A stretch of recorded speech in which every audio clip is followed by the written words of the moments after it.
अवधूत चिंतन श्री गुरुदेव दत्त श्री स्वामी समर्थ तुमचं सर्वांचं माझ्या चॅनलमध्ये खूप खूप मनापासून स्वागत आहे। आजचा दिवस तुम्हाला शुभ जावो, स्वामी कृपेने तुमच्या सगळ्या इच्छा स्वामी महाराज पूर्ण करो ही स्वामींची चरणी प्रार्थना करते आणि आजच्या व्हिडिओला सुरुवात करते।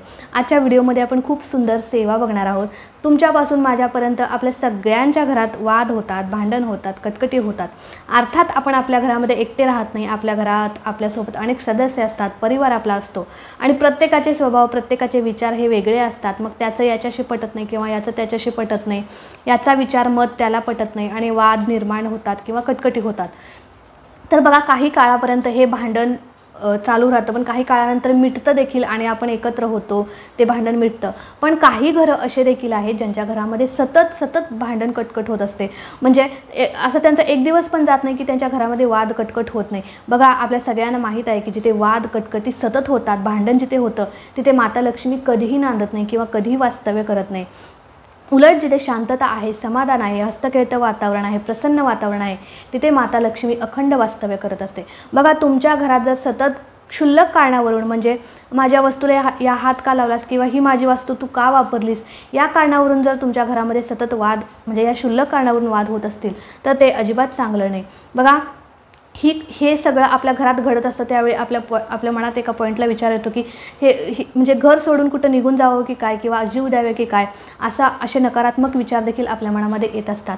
पण काही ठिकाणी असं देखील होतं की ताई, आमच्या घरातले इतर सदस्य सगळे चांगले आहेत, म्हणजे सासू सासरे वगैरे सगळे चांगले आहेत, एकोप्याने राहतात, पण आमच्या दोघांचं पटत नाही किंवा आमच्या दोघात सतत भांडण होतात, म्हणजे आमच्या नवरा बायकोंचं पटत नाही। बघा, प्रत्येक बायकोला वाटत असतं की माझ्या नवऱ्याचं चांगलंच व्हावं, माझ्या नवऱ्याचं वाईट व्हावं असं कुठल्याच बायकोला वाटत नाही। ती आपल्या नवऱ्याच्या चांगल्या साठीच चिंतत असते। तर बघा, आणि ती काहीतरी चांगलं सांगण्याचा त्याला प्रयत्न करत असते, पण त्याला तिचं म्हणणं पटत नाही। मग त्या दोघांचं वाद होतात, मतभेद होतात आणि वाद निर्माण होतो। तर हे तुमच्या घरासाठी अजिबात चांगलं नाही। बघा, असे प्रॉब्लेम जर तुमच्या घरात होत असतील तर ही सेवा जी आहे, आज मी जी तुम्हाला सेवा सांगणार आहे ती सेवा तुम्ही नक्की करा। हे प्रॉब्लेम तुम्हाला सतत, म्हणजे तुमच्या घरात सतत वाद कटकट भांडण होत असेल, तुमच्या घरात शांतता नसेल, समाधान नसेल, तर ही सेवा तुम्ही नक्की करा।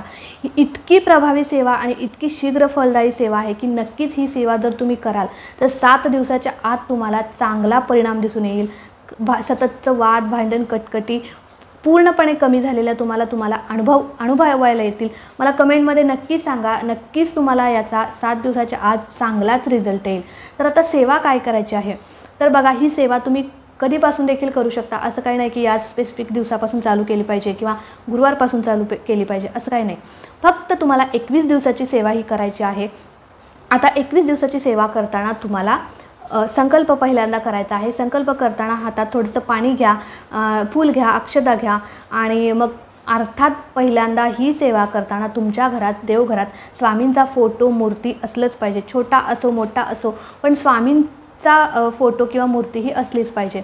त्यानंतर आता संकल्प करताना फूल, अक्षता, पाणी घेतल्यानंतर तुम्हाला तुमचं नाव बोलायचं आहे, गोत्र बोलायचं आहे, गोत्र माहीत नसेल तर काश्यप म्हणायचं आहे, आणि त्यानंतर तुमची समस्या बोलायचं। तुमची समस्या काय की तुमच्या घरात सतत वाद होतात, विनाकारण कटकटी होतात, भांडण होतात, तर स्वामींना म्हणायचे की माझ्या घरातले सतत वाद, भांडण, कटकटी आहेत ते पूर्णपणे कमी होऊ देत, माझ्या घरात एकोप्याचं वातावरण निर्माण होऊ दे, प्रसन्न आनंदी वातावरण माझ्या घरात निर्माण होऊ दे, माझं घरातल्या सगळ्या सदस्यांचं एकमेकांशी पटू दे, आमच्या नवरा बायकोंमधले वाद मतभेद कमी होऊ दे, किंवा आमचं जे प्रेम आहे ते टिकू दे, किंवा आमच्यातलं प्रेम वाढू दे, किंवा आमचे जे मतभेद आहेत ते कमी होऊ देत, असं तुम्हाला सगळं बोलायचं आहे।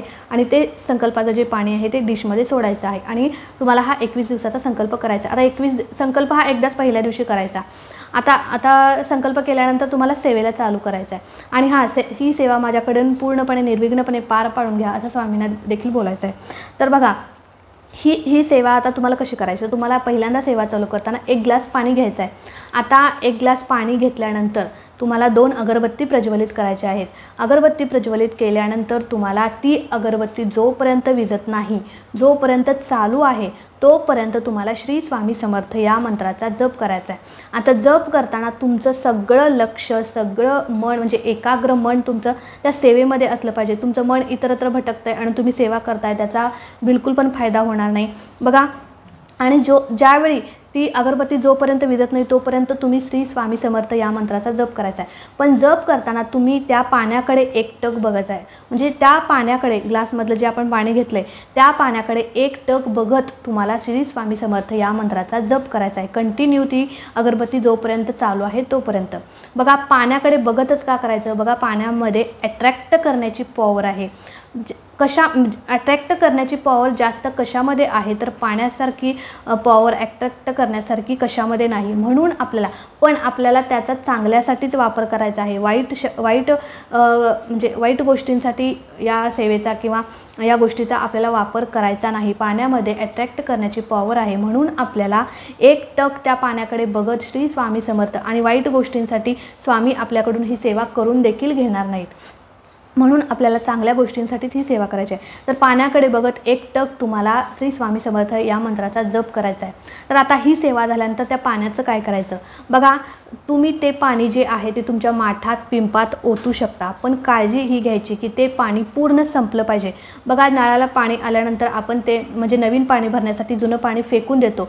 अर्थात जुनं पाणी फेकताना ते म्हणजे ते तीर्थाचं जे आपलं सेवेचं पाणी आहे ते फेकलं जाऊ नये याची तुम्ही काळजी घेतली पाहिजे। बघा तुमच्या म्हणजे जे ते पाणी जे आहे डायरेक्ट त्या तुम्ही व्यक्तीला देऊ शकता।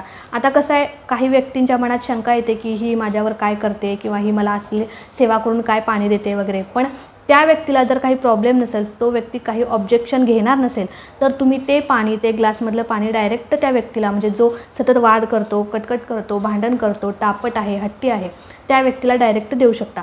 पण त्या व्यक्तीच्या जर मनात शंका येत असेल तर ते पाणी तुम्ही तुमच्या माठात पिंपात ओतू शकता, म्हणजे जेणेकरून सगळ्या घरातल्या व्यक्तींपर्यंत ते पोचेल। तर एवढीच तुम्हाला ही सेवा करायची आहे। सेवा परत एकदा सांगते, ज्या दिवशी पण तुम्ही सेवा करणार आहे त्या दिवशी तुम्हाला एक ग्लासभर पाणी घ्यायचं आहे। संकल्प आपण केलेला आहे, संकल्प झाल्यानंतर सेवेला चालू करायचं। आता एक ग्लास पाणी घ्यायचं, 2 अगरबत्ती प्रज्वलित करायच्या, त्यानंतर जोपर्यंत अगरबत्ती विझत नाही चालू आहे तोपर्यंत त्या पाण्याकडे एकटक बघत तुम्हाला श्री स्वामी समर्थ या मंत्राचा जप करायचा आहे। शुद्ध अंतःकरणाने मनापासून स्वामींना संपूर्ण शरण जाऊन तुम्हाला ही सेवा करायची आहे। बघा ही सेवा जर तुम्ही मनापासून कराल ना तर 100% नव्हे 101%, 7 दिवसाच्या 7 ते 8 दिवसात तुम्हाला पॉझिटिव्ह वाइब्स तुमच्या घरात जाणवतील। तुमच्या घरातले भांडण, कटकट, वाद सगळे कमी झालेले तुम्हाला दिसून येतील। सकारात्मक ऊर्जा तुमच्या घरात निर्माण होईल। आणि जे पण व्यक्ती आहेत बघा ज्यांचं एकमेकांशी पटत नाही, मग सासू सुना असो, मुलगा बाप वडील मुलगा असो किंवा तुम्ही स्वतः नवरा बायको असो, 100% तुमच्यात प्रेम वाढेल किंवा तुमच्यात एकोपा निर्माण होईल याची गॅरंटी मी देते। पण तुम्ही ही सेवा जी आहे ते मनापासून शुद्ध अंतःकरणापासून केली पाहिजे। तर बघा अगदी छोटीशी सेवा आहे पण शीघ्र फलदायी आणि तितकीच प्रभावी आहे। आता ही सेवा करताना जर मध्येच मासिक धर्म आला तर तुम्ही 5-6 दिवस जेवढे पण दिवस तुम्हाला त्रास होतो तेवढे दिवस तुम्ही स्किप करू शकता। विटाळ आलं, सुतक आलं तर सेम प्रोसेस तुम्ही तेवढे दिवस स्किप करा आणि त्याच्यानंतर पुढे तुम्ही कंटिन्यू ही सेवा केली तरी चालेल, काही हरकत नाही। आणि बघा ही सेवा जर तुम्ही कराल तर 100% तुम्हाला नक्कीच फरक जाणवेल, यात काही शंकाच नाही। तर अगदी छोटीशी माहिती होती, मला तुमच्यासोबत शेअर करायची होती। सेवा देखील तितकीच प्रभावी आहे आणि शीघ्र फलदायी आहे। तर आजचा व्हिडिओ तुम्हाला कसा वाटला मला नक्कीच सांगा। व्हिडिओ जर आवडला तर व्हिडिओला नक्कीच लाईक करा, शेअर करा। चॅनलवरती नवीन असाल चॅनलला नक्कीच सबस्क्राईब करा। तर भेटूया अशाच एका नवीन व्हिडिओसोबत। खुश रहा, आनंदी रहा आणि सगळ्यात महत्त्वाचं म्हणजे स्वामींची सेवा करत रहा। श्री स्वामी समर्थ।